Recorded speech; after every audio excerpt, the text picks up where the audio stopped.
The electric hum of anticipation that has long defined the Stranger Things phenomenon reached a fever pitch earlier this month, only to crash into a wall of collective outrage as Netflix unveiled a decision that left British fans feeling like extras in their own story.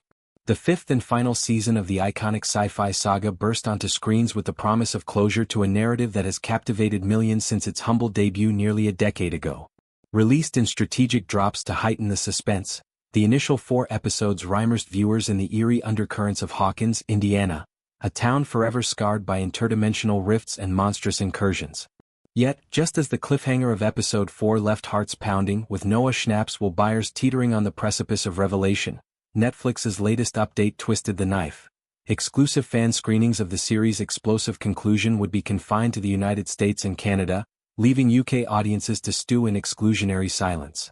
This revelation landed like a demogorgon in a quiet suburb, sparking a firestorm of indignation across social media. The official Stranger Things account, usually a beacon of hype and nostalgia, posted with casual flair. The plan? Secure your seat tomorrow for the fan screenings of the epic series conclusion of Stranger Things.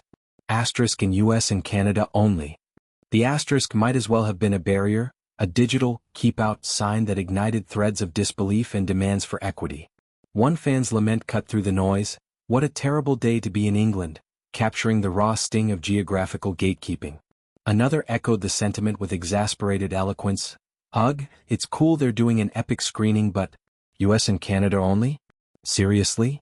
The chorus swelled, voices uniting in a symphony of frustration that highlighted the global devotion to a show that transcends borders. At the heart of the uproar was a deeper yearning for communal catharsis. Fans had penciled in cinema dates, envisioning shared gasps and cheers under the glow of the big screen as Vecna's shadow loomed larger and the Upside Down's tendrils threatened to ensnare Hawkins once more.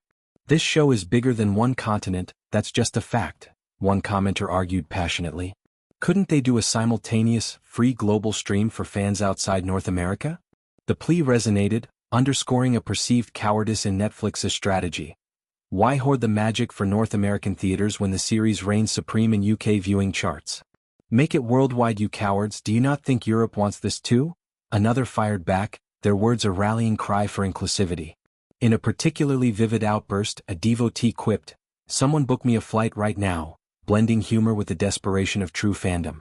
The exclusion wasn't just logistical, it felt personal, a snub to the very community that had propelled Stranger Things to cultural zenith. Compounding the cinema slight was the torturous weight imposed by the release cadence. After a grueling 3-year hiatus since Season 4's 2022 drop, the first batch of episodes, reuniting Millie Bobby Brown's 11 with her steadfast crew of Mike, Will, Lucas, Dustin and Max, had barely cooled on servers before the next tease. Episode 4's gut-wrenching close, centering Will's pivotal entanglement, dangled resolution just out of reach until December 26, with the grand finale unfurling on January 1, 2026. This staggered rollout, while masterful in building dread akin to the show's own supernatural tension, amplified the sting of the screening news. UK viewers, already primed for a theatrical send-off, now faced the prospect of solitary streaming, bereft of the electric camaraderie that a cinema packed with fellow upside-down survivors could provide. "Stranger Things is #1 in the UK as I type why would you not put it in cinemas here?" One viewer interrogated, their query a microcosm of the broader betrayal felt by an international audience. The backlash wasn't isolated, it echoed a pattern of technical tribulations that have plagued major releases. Mere hours after the Season 5 premiere, Netflix's infrastructure buckled under the weight of rabid enthusiasm, crashing in a spectacular fashion that stranded thousands mid-binge. Users encountered the infuriating, "Something went wrong. Sorry, we're having trouble with your request. You'll find lots to explore on the homepage" banner, a platitude as useless as a flashlight in the Upside Down. The outage, though fleeting at around 3 minutes, unleashed a torrent of X-posts that mirrored the fans' pent-up fervor. "Netflix, crashed #Stranger Things 5. One user crowed, their laughter a mix of schadenfreude and solidarity. Another prophesied the chaos with eerie accuracy, "Did Netflix servers just crash? Stranger Things is going to break the whole internet tonight." The meltdown escalated, with cries of, "Oh my god, Netflix, please fix yourself, I wanna watch," piercing the digital ether, a desperate plea from those inches from 11's latest triumph.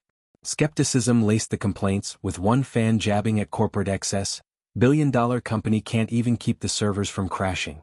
Another reflected on the inevitability.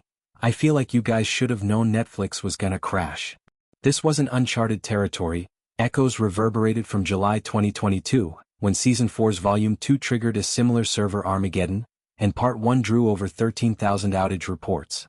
Such incidents, while brief, erode trust, transforming premiere excitement into logistical lament. They humanize the behemoth that is Netflix, reminding us that even in an era of seamless streaming, the human hunger for stories can overwhelm silicon spines. Stranger Things' journey from 2016's unassuming pilot to this bittersweet finale is a saga of its own, a masterstroke by the Duffer Brothers that blended 80s nostalgia with heart-pounding horror. Winona Ryder's Joyce Byers first anchored the ensemble, her frantic maternal energy setting the template for a cast that would become family.